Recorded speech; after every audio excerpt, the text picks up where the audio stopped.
말씀의 제목을 다 같이 한번 말해봅시다. 생명의 부활과 심판의 부활. 이 다니엘서 12장은 역사의 마지막 때에 있을 우리 성도들의 부활과 영광, 그리고 불신자들의 그 부활과 심판에 대해서 기록하고 있습니다. 역사의 마지막을 기록하고 있어요. 그래서 계시록과 맥을 같이 하게 되는 것입니다. 그래서 우리는 이 마지막 때에 살아가는 성도들로서 항상 코람데오의 신앙을 가져야 됩니다. 내가 하나님 앞에서 데오, 하나님, 코람 앞에서, 면전에서, 이런 뜻이거든요. 코람데오라는 것은 라틴어입니다. 하나님 앞에서. 그 장신대학교, 고신대학교 앞이죠. 고신대학교 앞에 가면 큰 운동장 앞에 정문에 큰 비석이 하나 있어요. 돌비가 있는데 그게 코람데오. 우리 신학생들이요, 항상 하나님 앞에 서야 된다는 것을 잊지 말라, 이렇게 이야기합니다. 여러분, 우리가 이런 마지막 때에 이 말씀을 읽고 우리가 들음으로써 항상 우리가 우리의 마지막 때가 있다는 사실을, 마지막 때가 길지 않고 오늘이 될 수 있고 내일이 될 수 있다는 사실을 깨닫고 항상 오늘 하나님 앞에 설 수 있는 저와 여러분들이 되도록 그렇게 항상 준비된 믿음을 가지시기를 주의 이름으로 축원합니다. 먼저 대환란과 이스라엘의 속죄, 대환란과 이스라엘의 속죄에 대해서 알아볼 수 있도록 하겠습니다. 먼저 12장 1절에 보니까 그때라고 했습니다. 그때에. 이 그때라는 것은 7년 대환란 후 3년 반을 의미합니다. 그러니까 이스라엘에게 대핍박이 올 그때에, 대핍박이 언제 옵니까? 후 3년 만에 오거든. 이스라엘 민족들에게 후 3년 반, 그때에 후 3년 반. 궁극적으로는 이런 영적인 의미를 가지고 있어요. 내 민족을 호위하는 큰 군주, 내 민족을 호위하는 큰 군주 미가엘이 일어날 것이요. 미가엘. 여러분, 미가엘이 전쟁 천사장, 군대 장관 아닙니까? 그죠? 군대 장관이 내 민족을 호위한다 그랬어요. 그러니까 이스라엘을 호위한다 이 말이죠. 왜 일어나느냐? 일어난다 이 말은 일어나서 전쟁한다 이 말이거든요. 왜 이 천사가 전쟁을 했냐? 이스라엘이 위협이 다가왔다는 겁니다. 이스라엘에게 뭐가 다가왔다고요? 위협이 닥쳐왔다는 겁니다. 이스라엘을 돕기 위해서,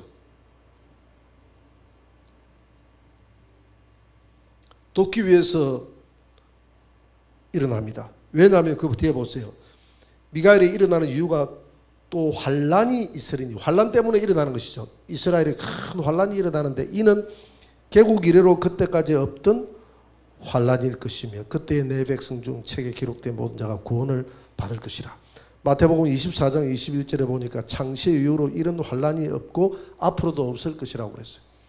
여러분, 앞으로 닥칠 대환란은 창세 이후로 그렇게 환란이 없고 앞으로도 없을 환란이 앞으로 닥쳐오는 줄 믿습니다. 닥쳐온다는 것을 여러분 알아야 돼요. 우리의 생전에 그런 환란이 있을 것이라고 생각을 해야 됩니다. 그래서 그 환란이 이 민족에게, 이스라엘 민족에게도 있기 때문에 이 민족을 지키기 위해서 누가 일어났다고요? 오늘 미가엘이 일어났다. 미가엘이 일어났다. 자, 이스라엘이 어떤 환란을 당하느냐 보면 여기 한번 도표를 그려보면요. 이게 전 3년 반이지 않습니까? 전 3년 반. 이게 후 3년 반이죠. 후 3년 반. 자, 이게 전 3년 만에 부활 휴구가 일어난다 그랬죠. 휴구 부활. 자, 후 3년 반 되면 누가 나타난다고 그랬습니까? 적 그리스도가 나타난다고 했습니다. 적 그리스도가 나타나면, 자, 부활 휴고 되면 이게 구약의 무슨 절기의 완성이다 그랬죠? 네? 나팔절. 나팔절의 완성이죠. 자, 나팔절 다음에 무슨 절기입니까? 대속죄일. 6번째 대속죄일이 그러죠. 대속죄일. 자, 부활 휴고 일어나고 난 다음에 이 마지막 나팔이 7번째 나팔이니까 첫째 나팔, 둘째, 셋째, 넷째, 다섯, 여섯, 7번째 나팔이 이때 불거든요. 그래서 요한계시록 10장 7절에 보면 7번째 나팔 불 때 하나님의 비밀이 이루어진다 했고, 고린도전서 15장 51절 52절에 보니까 마지막 나팔에 성도들이 부활하고 휴고되어 공중에서 주를 맞이한다 그랬거든요. 그것이 비밀이다 그랬거든요. 비밀. 고린도에서 이야기했던 비밀이 요한계시록 10장 7절. 요한계시록 10장 7절은 전 3년반이 끝날 때 일곱째 나팔을 말합니다. 일곱째 나팔을 불고 난 다음에 나팔이 없어요. 이 천사의 나팔. 이게 마지막 하나님의 마지막 나팔입니다. 하나님이 불게 했기 때문에 이 나팔 불고 부활 휴거 일어나고 나면 대속죄일이 일어나면 대속죄일은 이스라엘 백성들이 돌아오는 날이지 않습니까? 그죠? 그래서 이스라엘 백성들이 후 3년 반 부활 휴거를 놓치고 난 다음에 적 그리스도가 자기의 하나님의 성전에 앉아서 자기가 내가 하나님이다 하고 하나님의 성전에 우상을 세운다 그랬잖아요. 그게 어디에 나옵니까? 다니엘서 9장 27절에 나오죠. 9장 27절에 보니까 내가 하나님이다 하고 전 4년 반이 끝날 때 이 세운다고 되어 있지 않습니까? 그때의 이스라엘 백성들이 성전을 세워주고 제사를 지내게 해줬던 이분이 그리스도다고 생각했는데 자기의 우상을 세우고 내가 하나님이라고 하는 바람에 이스라엘 백성들이 쏘은 줄 아는 겁니다. 쏘은 줄 알고 하나님께로 그때 다 돌아와서 이때 눈물 흘리며 다 돌아올 때 하나님께로 예수님께로 다 돌아간다. 하나님께로 돌아간다 이 말은 지금 그들은 하나님께로 돌아가 있지 않습니까? 그러니까 하나님께로 돌아간다 이 말은 누구에게로 돌아간다고요? 예수님에게로 돌아간다는 말이거든요. 그러니까 누가 화가 납니까?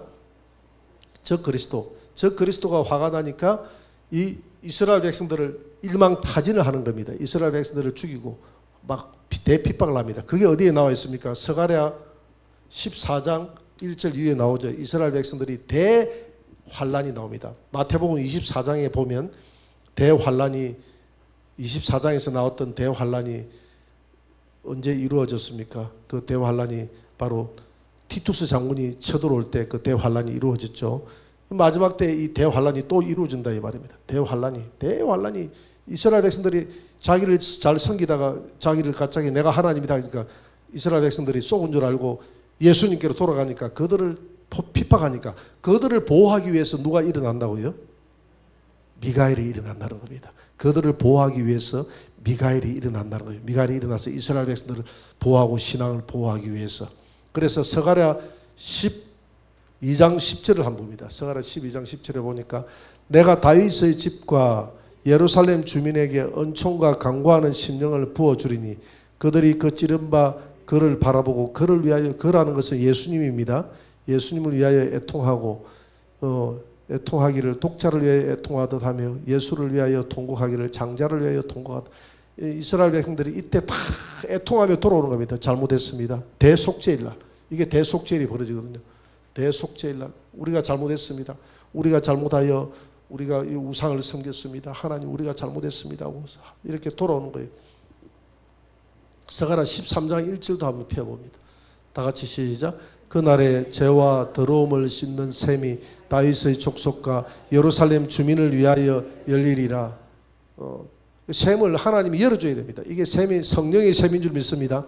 이 눈물의 셈, 성령의 셈이 이스라엘 백성들의 그 마음속에 하나님의 회개의 영이 임해가지고 다 통곡하면서 예수님에게로 돌아오는, 지금 그들이 예수님에게로 다 안 돌아왔죠. 일부는 돌아왔지만은 전 민족이 돌아오는 사건이 벌어집니다. 그게 대속죄일날 전 민족이 대속죄하면서 돌아오는 사건이 벌어질 때 이스라엘 백성들은 돌아오지만은 한편으로는 적 그리스도로부터는 굉장한 핍박을 받게 되고 핍박을 받음으로써 그들의 신앙이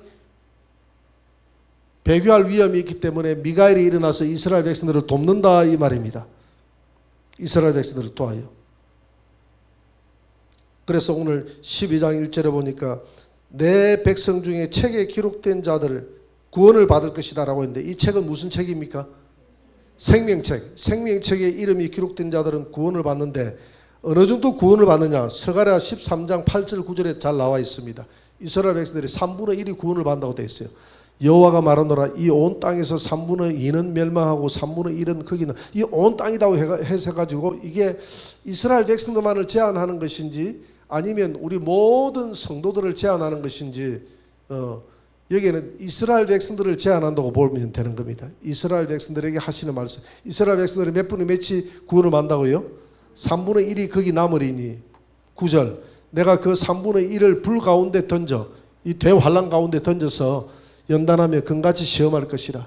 그들이 내 이름을 부르리니 내가 그 들을 것이며 나는 말하기를 이는 내 백성이라 할 것이요 그들은 말하기를 여호와는 내 하나님이라. 그래서 그들은 천연왕국 때의 백성으로서 이들은 다 백성으로서 천연왕국에 들어가는 겁니다. 천연왕국에 들어갑니다. 몇 분의 몇이 들어간다고요? 이스라엘 백성들이 3분의 1이 천연왕국에 들어가서 구원을 받습니다. 물론 그 이스라엘 백성들 중에서도 지금 예수를 믿는 사람들은 다 부활 휴거되어 올라가겠죠. 그러나 그들은 이제 전 민족이 돌아오는 사건이 대속죄일 날 벌어지게 된다 이 말입니다. 자, 두 번째, 의인의 부활과 악인의 부활이 있다. 다니엘서 12장 오늘 2절을 한번 봅시다. 다 같이. 땅의 티끌 가운데서 자는 자들 중에서 많은 사람이 깨어나 영생을 받는 자도 있겠고, 자, 땅의 티끌 가운데서라고 했습니다. 티끌. 이 티끌을 이 히브리어로 뭐라고 합니까? 아파르라고 하죠. 그죠? 우리 창세기 우리 배웠잖아요. 그죠? 우리 처음에 창조 배웠잖아요. 성경 공부. 아파르라고. 아파르라는 말은 무슨 말입니까? 티끌, 먼지, 고운, 흙 이런 뜻을 가지고 있죠. 이 아파르라는 뜻. 그래 땅의 티끌 가운데서 이 말은 땅의 티끌 같은 우리 인생 가운데서 자는 자 중에 많은 사람이 깨어나 부활하는데 그 중에서 영생을 얻을 자도 있고 그 다음에 뭘 당하는 자도 있다고요? 수치를 당하여 영원히 부끄러움을 당할 자도 있을 것이다. 고린도전서 15장 18절을 한번 봅니다. 고린도전서 15장 18절 다 같이 시작. 또한 그리스도 안에서 잠자는 자도 망하였으리니 부활이 없으면 잠자는 자도 망한다 이 말입니다. 15장 18절 부활이 없으면. 고린도전서 15장 20절 한번 봅시다. 15장 20절. 그러나 이제 그리스도께서 죽은 자 가운데서 다시 살아나사 잠자는 자들의 첫 열매가 되었도다. 그래서 우리 불신자들은 죽는다라고 주님이 표현을 합니다. 성경에는. 그러나 믿음의 사람들은 죽는다라고 표현 안 하고 잠잔다라고 표현합니다. 언젠가 일어나야 되기 때문에 잠잔다라고 표현합니다. 그래서 오늘 본문에 보니까 땅의 티끌 가운데서 자는 자 중에 잠잔다고 하지 않습니까? 중에 깨어나 우리는 다 깨어날 때가 있습니다. 지금 무덤에 잠자는 자들이 다 깨어나는 자들이 있습니다. 영생을 받는 부활로 일어나는 자들도 있고 그 다음에 수치를 받는 부활로 일어나는 자가 있을 것입니다. 요한복음 5장 29절을 한번 봅시다. 요한복음 5장 29절 다 같이 한번 읽어봅시다. 선한 일을 행한 자는 생명의 부활로 악한 일을 행한 자는 심판의 부활로 나오리라.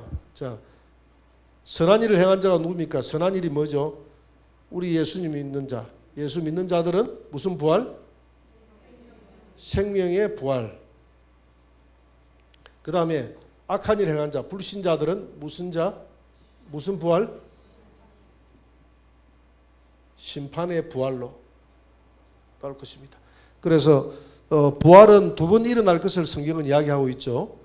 예수님 오실 때의 부활, 이걸 몇째 부활이라고 합니까?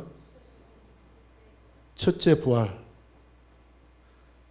첫째 부활자들은 다 어디 들어가죠? 천연왕국에서 무슨 노릇합니까? 다 왕노릇합니다. 왕노릇하고 천연왕국 다 불신자들은 이때 부활하지 않습니다. 불신자들은 다 지금 어디에 있어요? 음부에 있습니다. 음부에 있고 그 다음에 우리 믿음의 사람들은 낙원에 있어요.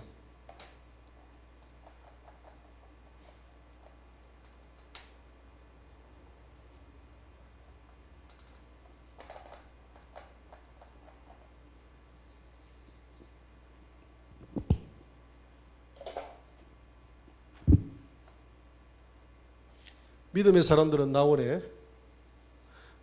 있는데, 자, 첫째 부활에 참석한 자들은 낙원에서 내려와가지고 부활해가지고 천연왕국에 들어갑니다. 천연왕국에 왕노릇하고요. 나머지는 다 남아 있습니다. 낙원에 남아 있어요. 낙원에 남겨둡니다. 그래서 사람들은 이제 두 가지 설이 있습니다. 낙원에 남겨두는 사람들이 이 예루살렘 성 안에 어떤 낙원에 남겨뒀다는 설과 공중에 남겨두고 나왔다는 설인데, 저는 볼 때 이 공중의 낙원이라는 곳에 어떤 장소에 남겨주고 내려오지 않나 이렇게 봅니다. 학자들마다 보는 견해들이 다 틀려요. 어떻게 되든 간에 자든 간에 첫째 부활에 참여하지 못한 자들은 낙원의 천연왕국 끝날 때까지 낙원에 남아 있는 거예요. 그리고 천연왕국 끝날 때까지 불신자들은 어디에 남아 있다고요? 음부에 남아 있어요. 그 음부에 남아 있어요. 몇 채 부활에 부활합니까? 몇 차 부활? 예? 둘째 부활. 둘째 부활 때 불신자들이 다 부활합니다. 그리고 우리 낙원에 남아있던 사람들도 다 부활합니다. 이게 요한계시록 몇 장에 나오죠? 계시록 20장 11절 이후에 나오죠. 그죠? 요한계시록 20장 11절 이후 한번 펴봅니다.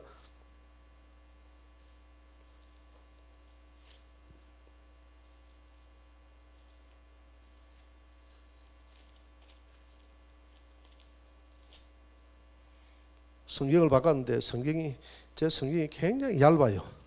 얇다 보니까 이게 넘기는데 너무 애를 먹습니다. 이게 안 넘어가.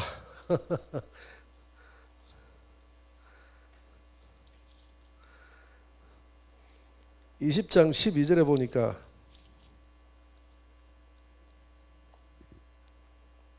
나와 있죠.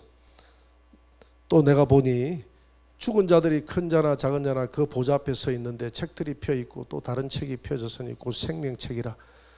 죽은 자들이 자기 행위를 따라 책들에 기록된 대로 심판을 받으니, 이게 바로 둘째 부활입니다. 둘째 부활 때에 불신자들과 신자들이 같이 부활하지 않습니까? 같이 부활하기 때문에 무슨 책이 필요합니까? 생명책이 필요하죠. 만약에 신자들만 부활한다고 하면 생명책이 필요가 없겠죠. 그죠? 그 다음에 불신자들하고 같이 부활하기 때문에 생명책과 행위록책이 동시에 필요한 겁니다. 불신자들은 행위록 책들에 기록된 대로 심판을 받을 것이고, 우리 믿음의 성도들은 생명책에 이름이 기록되면 영원 천국으로 바로 들어갈 것입니다. 여기서 이제 여기 선연하고 끝나고 나면 영원 천국 들어갑니다. 영원 천국. 그 다음에 불신자들은 어디요? 영원 불못으로 들어갑니다. 이렇게 들어가는 거예요. 영원 불못으로.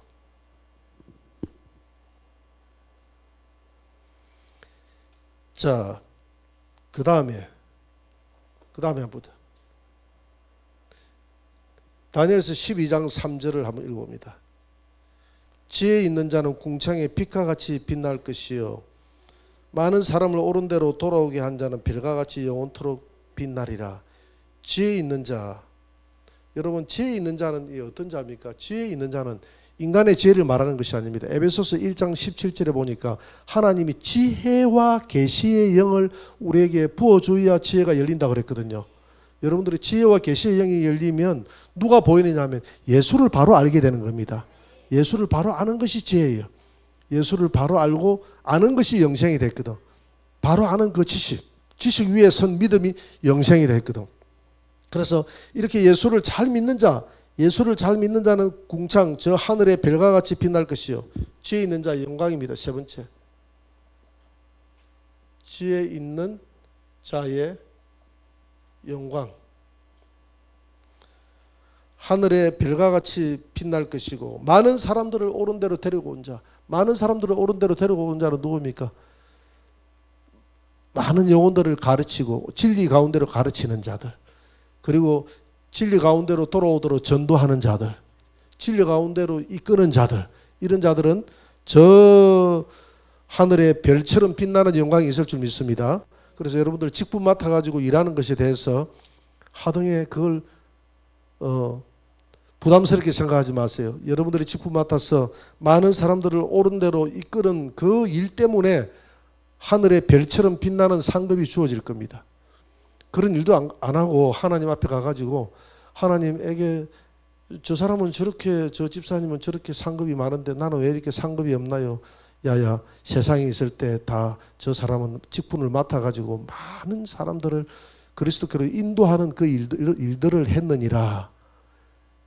하늘나라에서 그 상급은 이루 말할 수 없이 들어온다 이 말입니다. 그래서 내가 직분 맡아가지고 주를 위해서 일하는 것에 대해서 아까워하지 마시고 또 2024년 한 해도 여러분 주님께서 주신 일들의 헌신을 다하시기를 주의 이름으로 축원합니다. 그 다음에 14절 한번 봅니다. 다 같이 시작. 다니엘아, 마지막 때까지 이 말을 간수하고 이 글을 봉함하라. 많은 사람이 빨리 왕래하며 지식이 더하리라. 마지막 때는 왕래와 지식이 더한다. 여러분 지금 얼마나 빨리 왕래하는 시절입니까? 지금 보니까 어제 며칠 전에 신문에 보니까 콩고도에 눈물 해가지고 나왔더라고요. 콩고도기가 나와가지고 초음속기 아닙니까? 그죠? 초음속기가 여러 가지 예산 문제라든 이런 것 때문에 들어가는데 거기에 다음 단계로서 미 유나이티드 항공회사에서 2029년부터 초음속 여객기를 운영하기로 작성하고 17대를 도입을 했더라고요. 2029년 조금 몇 년 시간이 지납니다만은 그때는 이 초음속기는 시속 2000km가 넘어 2.0 이상 달린다는 거예요. 시속이 1시간 만에 2000km로 넘게 달린다고 하면 우리 김해 비행장에서 타면 어디까지 1시간 만에 가버립니까? 저 중국 베이징까지 가버립니까? 베이징도 더 가죠, 그죠? 2000km, 서울까지 400km니까. 그래서 평양까지는 800km니까 더 가네요. 그러니까 한두 시간이면 뉴욕까지도 가버릴 수 있는, 미국 워싱턴 뉴욕까지 가버릴 수 있는 그런 이제 비행기가 앞으로 나온다는 겁니다. 이걸 타고 그러니까 왕래가 빨라지는 거예요. 왕래가 엄청 빨라지는 거예요. 아침 먹고 출발해가지고 또 일 보고 또 돌아와가지고 우리 한국에서 저녁 먹고 이런 일들이 앞으로는 벌어지는 그런 시대가 오는 겁니다. 그런 시대가 오고 또 지식이 폭증한다 그랬어요. 마지막 때가 되면 마지막 지식이 폭증하는 이때까지 이 말씀을 간수하라는 겁니다. 그러면 마지막 때가 되면 말씀이 열린다는 것이 지금 말씀이 열렸으면 안 열렸습니까? 안 열렸습니까? 지금 열려가는 중이죠. 그죠? 다니엘서 말씀이 지금 다 열려가고 있잖아요. 열려가고 막 이전에는 아예 안 열렸어요. 이전에는 아예 닫혀버렸는데 지금은 막 열려가고 있잖아요. 그 마지막 때이기 때문에 열려가는 겁니다. 지금 계시록의 말씀이 어느 정도는 많이 열렸잖아요. 지금 많이 열렸잖아요. 이전에는 칼빈 같은 경우에서는 계시록 주석을 쓰지를 못했습니다. 어떤 사람들은 칼빈이 주석을 손을 일부러 안 댔다고 하는데 일부러 안 낸 것은 맞아요. 몰라서 안 된 거예요. 칼빈 선생님 그때는 아무리 칼빈이 천재라도 계시록을 열려 있지 않기 때문에 그 시절에는 계시록 손을 댈 수가 없어요. 계시록은 이 총명한 머리 가지고 쓰는 게 아니거든요. 계시록은 하나님이 시대를 열어줘야 되거든요. 총명을 우리에게 지혜와 계시의 영을 부어줘야 되고 지혜와 계시의 영만 되는 게 아니고 시대가 따라줘야 됩니다. 지금은 시대가 따라주기 때문에 열리는 거예요. 그래서 우리 다니엘서와 요한계시록의 차이는 이런 차이입니다. 다니엘서는 이렇게 시대를 바라본 거예요. 그런 게 사각지대가 생기잖아요. 요한계시록은 이리로 올라오라 해가 공중에서 다 쳐다봤잖아요. 사각지대가 없어요. 그래서 다니엘서 말씀과 요한계시록 말씀을 같이 딱 합쳐보면 열리는 거예요. 그래서 지금 마지막 때 열릴 때까지 이 글을 봉함하라. 잘 봉함하라 말은 아예 보지 말라는 말이 아니라 잘 간수하라 이 말입니다. 잘 간수하는데 지금은 마지막 때가 언제냐? 빨리 왕래하면 지식이 더할 때 돼요. 지금 이 휴대폰 하나만 있으면 얼마나 이어령 씨 같은 경우에서도 뭐 앞으로 글을 쓰고 할 때 자기 앞에 컴퓨터를 뭐 내던가 뭐 태워놓고 네이버라든지 뭐 자꾸 이런 거 도서관에가고 옛날에는 전부 도서관에가 글자 하나하나 찾았는데 지금은 그리 안 하고 그런 석학들도 그 인터넷 들어가가지고 정보를 다 수집한다 하잖아요. 그러니까 앞으로는 AI 인공지능한테 물어보면 다 나옵니다. 앞으로는 설교도 그것도 다 튀어나오대요. 다 튀어나오고 앞으로 그 논문 쓰는 것도 문제가 되는 거예요. 요즘에는 젊은 사람들이 그 논문을 쓸 때 막 뛰어다니면서 연구를 하는데 앞으로는 논문 쓰는 것도 AI한테 다 물어보면 AI가 답을 다 해주고 논문을 거의 다 써줄 거 아닙니까? 그런 시대가 지금 오는 거예요. 그런 시대가. 이렇게 지식이 폭증하는 시대. 이 폭증하는 시대가 마지막 때다 이 말입니다. 여러분 마지막 때가 되면 우리에게 여기 있어서 가장 중요한 것은 뭐냐 하면 마지막 때에 의인의 부활과 악인의 부활이 있다는 것입니다. 부활입니다. 부활의 그날에 우리는 주님을 맞이하는 그날에 주님을 맞이. 우리가 살아서는 주님을 휴거의 신부로서 주님을 맞이. 우리가 죽었다면 부활의 주님을 맞이할 것이고 우리가 살아있다면 재림하는 주님을 맞이하게 될 줄 믿습니다. 그게 중요한 거. 우리에게는 그게 중요한 거. 우리에게는 지금 살아있기 때문에 재림하시는 주님을 맞이하는 것이 중요하고 이 마지막 때 막 이스라엘 백성들에게 이런 일이 일어나고 이런 일이 일어나도 내게 가장 중요한 것이 뭐냐면 이런 일이 일어난다는 것을 환란이 있고 대환란이 있고 미가엘이 일어나서 이스라엘을 도와주고 이스라엘 백성들의 3분의 1이 이리 구원을 받고 첫째 부활이 있고 둘째 부활이 있고 이걸 아는 것이 중요한 것이 아니라 내가 매 시간마다 예수님의 신부로서 준비되는 것이 중요한 줄 믿습니다. 그리스도 오늘 저녁이라도 주님이 오신다면 주님을 맞이할 수 있는 저와 여러분들이 되도록 항상 준비된 믿음으로 살아가시기를 주의 이름으로 축원합니다.